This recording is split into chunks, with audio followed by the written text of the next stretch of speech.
അടുത്ത് എൻ്റെ അടുത്തൊരു പേഷ്യൻ്റ് വന്നിട്ടുണ്ടായിരുന്നു. അവർക്ക് ഡയറക്റ്റ് കോൺടാക്ട് ചെയ്യാൻ പറ്റാത്തതുകൊണ്ട് ഏതൊക്കെ മാർഗത്താൽ അവരെന്നെ കോൺടാക്ട് ചെയ്ത് ഡോക്ടറെ എനിക്ക് എന്തായാലും നിങ്ങളൊന്ന് കാണണം, സെക്ഷൽ റിലേറ്റഡ് ആയിട്ടുള്ള ഒരു ഇഷ്യൂ ആണ്, അപ്പം എന്തായാലും എനിക്ക് ഡയറക്റ്റായിട്ട് എന്നെ കാണണം, ഫോണിലൂടെ പറയാൻ എനിക്ക് കുറച്ച് ബുദ്ധിമുട്ടുണ്ട് എന്ന് പറഞ്ഞിട്ടാണ് നമ്മളടുത്ത് വന്നിട്ടുണ്ടായിരുന്നത്. അപ്പോൾ അവരിപ്പോൾ എന്തോ ഭയങ്കര ട്രാവലിലാണ്, അപ്പം കോൾസ് അറ്റൻഡ് ചെയ്യാൻ ബുദ്ധിമുട്ടാണെന്ന് പറഞ്ഞിട്ടാണ് നിന്നിരുന്നത്. അങ്ങനെ പേഷ്യൻ്റ് വന്ന് കുറച്ച് നേരം ശരിക്കും ആൾ വെള്ളം കുടിക്കുന്ന പോലെയാണ്. കാരണം അവർക്കൊന്നും സംസാരിക്കാൻ പറ്റുന്നില്ല. ഞാൻ ചോദിച്ചു എന്താണ്, സെക്ഷൽ റിലേറ്റഡ് ചെയ്തിട്ടുള്ള പ്രശ്നമാണ്, ഉദാഹരണക്കുറവാണോ, സമയക്കുറവാണോ, അതോ എന്തെങ്കിലും അഡിക്ഷനാണോ എന്നൊക്കെ ചോദിച്ചിട്ടും ആൾക്ക് ഇങ്ങോട്ട് ഓപ്പണപ്പ് ആവാൻ കുറച്ച് നല്ല ബുദ്ധിമുട്ടുണ്ടായിരുന്നു. അങ്ങനെ അവരെന്താ ചെയ്തതെന്ന് വെച്ചാൽ അവരെന്നോട് പറഞ്ഞു, ഡോക്ടറെ ഞാൻ പറയുന്നതുകൊണ്ടൊന്നും വിചാരിക്കരുത്, എന്നെ നിങ്ങൾ ഒരിക്കലും തെറ്റിദ്ധരിക്കുകയും ചെയ്യരുത്, എനിക്ക് നല്ല ഉദാഹരണ പ്രശ്നമുണ്ട്, എനിക്ക് എന്താ ചെയ്യേണ്ടതെന്ന് അറിയില്ല. കാരണം ഞാൻ എൻ്റെ വൈഫുമായിട്ട് ബന്ധപ്പെടാൻ നോക്കുന്ന സമയത്ത് എനിക്ക് ഉദാഹരണം എന്ന് പറയുന്ന സാധനം കിട്ടുന്നേ ഇല്ല. എങ്ങനെ നോക്കിക്കഴിഞ്ഞാലും ഒരുപാട് സമയം എടുത്തിട്ടാണ് ഒന്ന് ഉദ്ധരിച്ച് കിട്ടുന്നത്. പലപ്പോഴും ഞാൻ അവളറിയാണ്ട് എൻ്റെ ഫ്രണ്ട്സ് മുഖേനൊക്കെ തുർക്കി ജാമും കാര്യങ്ങളൊക്കെ വാങ്ങിയിട്ടാണ് ഇതൊക്കെ നടത്തുന്നത്. അവൾ അറിഞ്ഞു കഴിഞ്ഞാൽ ഭയങ്കര നാണക്കേടാണ്, സഹിക്കാൻ പറ്റില്ല, അതുകൊണ്ടാണ് എന്ന് പറഞ്ഞു. അപ്പോൾ ഞാൻ ചോദിച്ചു, നിങ്ങളിതിന് വേണ്ടിയിട്ട് എന്തെങ്കിലും മുന്നേ മെഡിസിൻസ് എടുത്തിട്ടുണ്ടോ, ആരെങ്കിലും കൺസൾട്ട് ചെയ്തിട്ടുണ്ടോ എന്ന് വെച്ചപ്പം ഡോക്ടർ ഇപ്പം എന്തായാലും യൂട്യൂബിലൊക്കെ കാണുന്ന കുറേ ടെസ്റ്റുകൾ ഞാൻ ചെയ്ത് നോക്കിയിട്ടുണ്ട്, അതേപോലെ ഒരു ഡോക്ടറെ കാണിച്ചിട്ടുണ്ട്.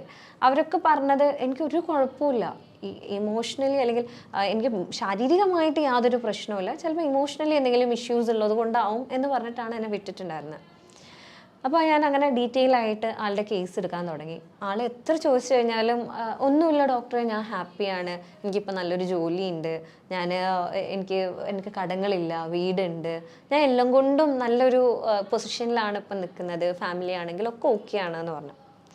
അങ്ങനെ അയാളുടെ ആ ഒരു ഹിസ്റ്ററീൻ്റെ പുറകെ ചെന്ന സമയത്താണ് അവർ പറഞ്ഞത്, ഡോക്ടറെ എനിക്കിത് സംഭവം തുടങ്ങിയത് എൻ്റെ വൈഫിനെ ഞാൻ കാണാൻ പാടില്ലാത്തൊരു സാഹചര്യത്തിൽ എൻ്റെ ഫാമിലിയിൽ തന്നെ ഒരാളുടെ കൂടെ ഞാൻ കണ്ടു. എനിക്കിത് ഭയങ്കരമായിട്ട് എന്നെ എഫക്റ്റ് ചെയ്തു.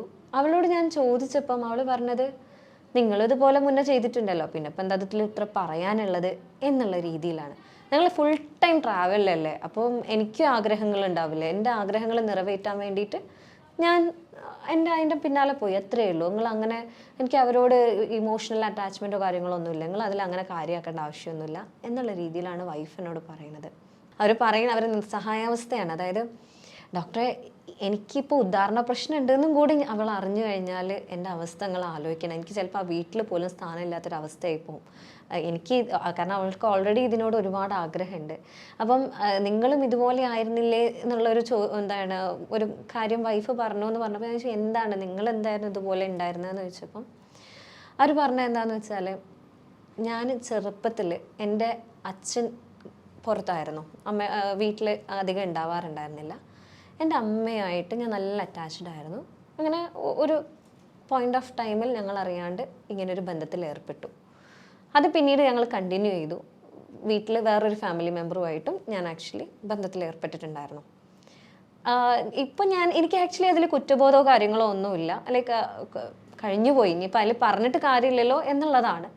പക്ഷേ എന്താ പറയുക, ആ ദിവസങ്ങൾ ഞാൻ നന്നായിട്ട് എൻജോയ് ചെയ്തിട്ടുണ്ട്. അത് ഞാൻ പറയാതിരിക്കാൻ പറ്റില്ല, നിങ്ങൾ തെറ്റിദ്ധരിക്കരുത് എന്ന് പറഞ്ഞിട്ടാണ് പേഷ്യൻ്റ് പറയുന്നത്. അപ്പോൾ ഇവരുടെ വൈഫിൻ്റെ അടുത്ത് ആദ്യ കാലഘട്ടത്തിൽ ഭയങ്കരമായിട്ട് സ്നേഹം കൂടിയ ഒരു സമയത്ത് അറിയാണ്ട് ഇവർ ജീവിതത്തിൽ ചെയ്തു പോയ തെറ്റുകളെല്ലാം ഏറ്റു പറഞ്ഞു.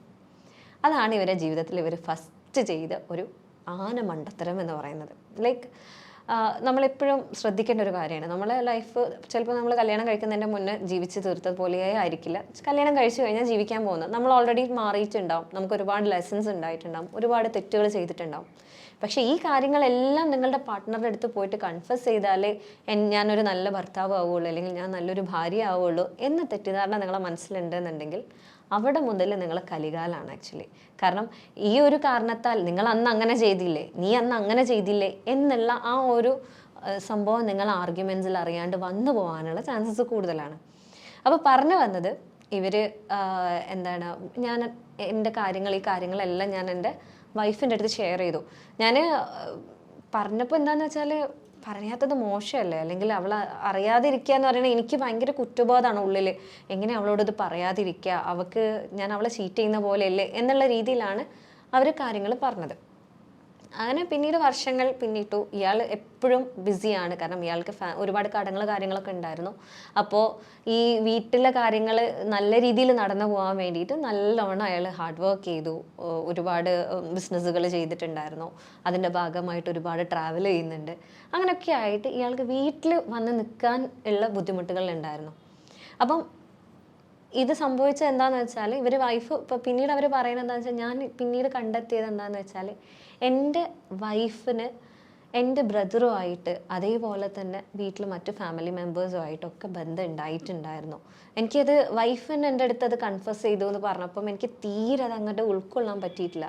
ഞാൻ അറിയാണ്ട് ചെയ്തു പോയൊരു തെറ്റിനെ അവൾ ന്യായീകരിച്ചിട്ടാണ് ഇപ്പോൾ പറയുന്നത്. അതായത് നിങ്ങളന്ന് ചെയ്തിരുന്നല്ലോ, നിങ്ങൾക്കന്ന് ആവശ്യമുള്ളതുകൊണ്ട് ചെയ്തതല്ലേ, അതേപോലെ എനിക്ക് ആവശ്യമില്ലേ എന്നുള്ള രീതിയിലാണ് എന്നോടിത് സംസാരിക്കുന്നത്.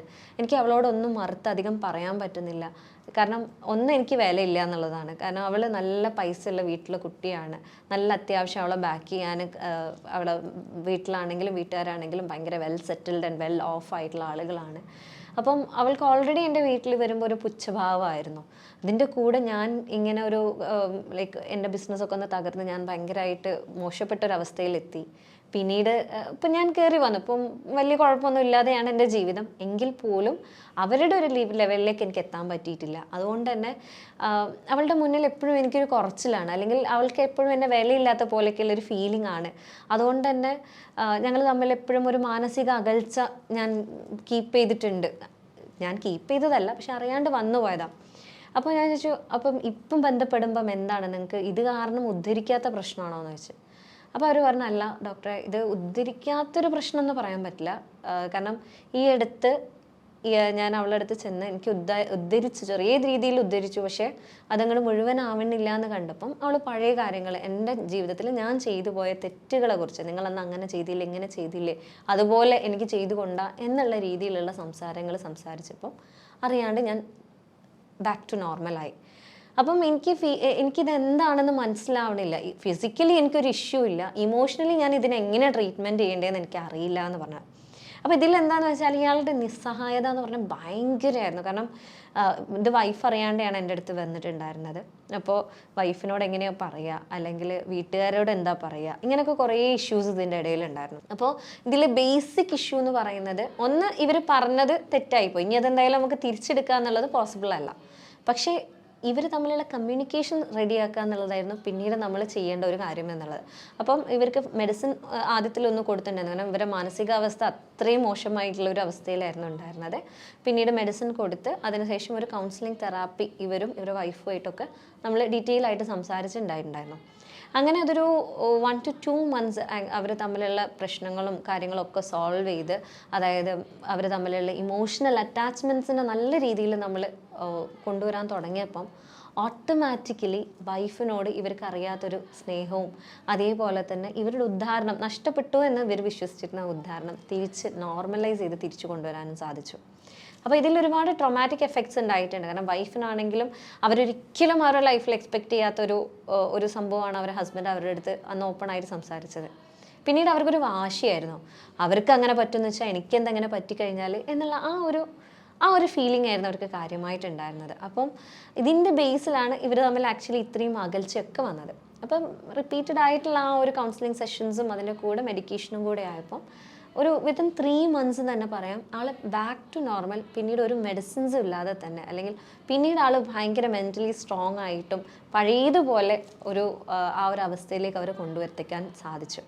അപ്പോൾ എനിക്കതിൽ പറയാനുള്ളത് എന്താണെന്ന് വെച്ചാൽ, നമ്മളെ ലൈഫിൽ നമ്മൾ ഒരുപാട് മിസ്റ്റേക്സ് ചെയ്തിട്ടുണ്ടാവും.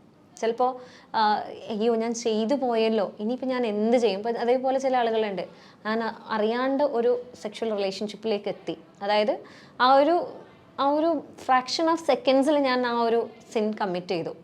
എനിക്കിപ്പോൾ എൻ്റെ വൈഫിനെ ഫേസ് ചെയ്യാൻ പറ്റുന്നില്ല, ഞാൻ എന്ത് ചെയ്യണമെന്ന് അറിയില്ല, അതിനുശേഷം എനിക്ക് ഉദ്ധാരണം കിട്ടുന്നില്ല എന്നൊക്കെ പറഞ്ഞ് ഒരുപാട് ആളുകൾ നമ്മളെടുത്ത് വരുന്നുണ്ട്. അപ്പം ഇതിലെന്താ നിങ്ങൾ ചെയ്യേണ്ടതെന്ന് വെച്ചാൽ, ഇതിന് പല രീതിയിലുള്ള സൈക്കോതെറാപ്പീസ് അവൈലബിൾ ആണ്. അതേപോലെ ചില കേസുകളിൽ മെഡിസിൻ ആവശ്യം വരാറുണ്ട്. ഇത് കറക്റ്റായിട്ട് പോവുകയാണെന്നുണ്ടെങ്കിൽ നമുക്ക് എന്തായാലും ഇതിനെ മാറ്റി കൊണ്ടുവരാൻ കഴിയും.